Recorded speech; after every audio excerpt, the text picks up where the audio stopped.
کچھ لوگ سمجھتے ہیں کہ یہ بے پردگی یہ ترقی ہے، یہ ماڈرنزم ہے. ایسا نہیں ہے، یہ جہالت تھی. کعبۃ اللہ کا طواف برہنہ کیا جاتا ہے، تو برہنگی یہ جدت نہیں ہے، یہ قدامت ہے، یہ ترقی نہیں ہے، یہ جہالت ہے.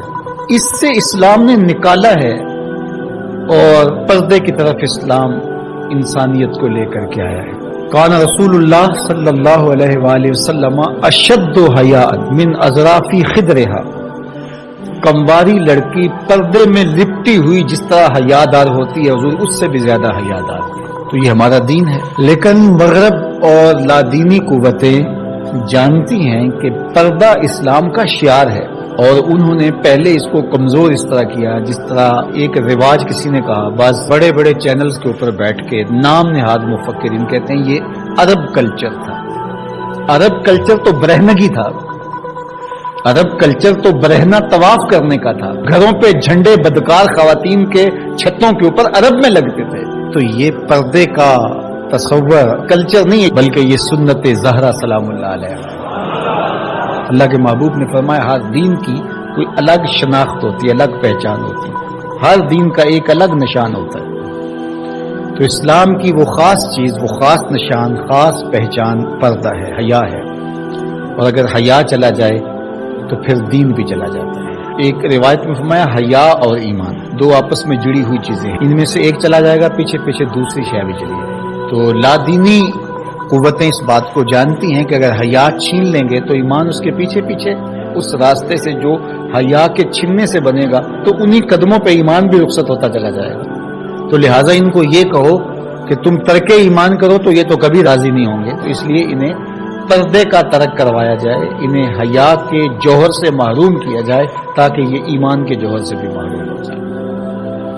تو پھر انہوں نے کئی رنگ تراشے. کبھی کہا کہ نظر کا پردہ ہے، کبھی کہا کہ پردہ تو انسان کے دل میں ہوتا ہے. تو مجھے بتاؤ آج کا شخص جو شہوتوں سے لفڑا ہوا ہے، جہاں شہوات کی گندی ہوائیں چل رہی ہیں، اس ماحول کے اندر اگر کوئی یہ بات کہے تو کتنی عجیب ہے. جس ماحول میں تقدس کی باد صبا چلتی تھی اور وہی اترتی تھی اور جبریل کو وہی لے کر کے آتے صحابہ نے دیکھا تھا، اور قرآن اترتا تھا اور قرآن پڑھانے والے سکھانے والے خود صاحب قرآن تھے. وہ صحابہ ان کو جب پردے کا حکم دیا گیا اور ان کو نظریں نیچی رکھنے کا حکم دیا گیا تو میں اور آپ کون ہوتے؟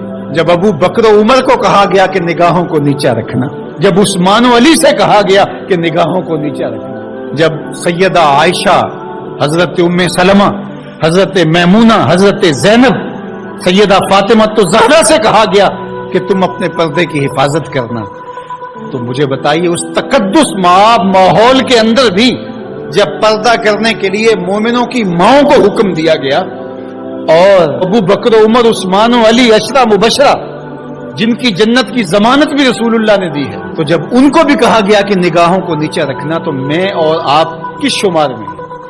تو یہ ایک نفس کی کہانی ہے جو ہم گھر کے بیٹھ گئے، کہا کوئی بات نہیں جی، پردہ تو دل کا ہوتا ہے. بحالت مجبوری خواتین کو گھر سے نکلنا پڑتا ہے، لیکن اس میں بھی اس کو تاکید کی گئی کہ تیرا پردہ کسی صورت کے اندر بھی ختم نہیں ہونا چاہیے. میں خراج پیش کرنا چاہتا تھا یہاں ہماری ہمسائیگی کے اندر اس خاتون کو جس نے اللہ اکبر کا نعرہ لگا کر کے بتلایا کہ یہ امت ابھی بھانج نہیں ہوئی، اس امت میں آج بھی بیٹیاں موجود ہیں جو اپنی آبرو پر پہرا دے سکتی ہیں، اور یہ حالات بتاتے ہیں کہ یہ امت مرنے کے لیے نہیں قیامت تک قائم رہنے کے لیے پیدا ہوئی انشاءاللہ. اس دبی ہوئی راکھ میں چنگاریاں موجود ہیں جو وقت آیا تو شعلہ جوالہ بھی بن جائیں گے انشاءاللہ العزیز. اقبال نے ایک بات کہی تھی، اگر پندے سے درویش پذیری ہزار امت بمیرت تو نہ میری، بطول باش و پنہا شو ازیں اثر کہ در آغوش شبیر بگیری. اقبال کہتا ہے اس فقیر کی ایک بات مان، ساری امتیں مر جائیں گی، امت مسلمہ تجھے زوال نہیں آئے گا، اور وہ کیا؟ بطول باش، بطول بن جا اور زمانے کی نظروں سے پوشیدہ ہو جا، پھر تیری آغوش میں بھی حسین ابن علی جیسے بیٹے جنم لیا کریں، ان کے جانشین تیری گود میں بھی پیدا ہوں گے. تو اس لیے پردہ ہماری شناخت ہے.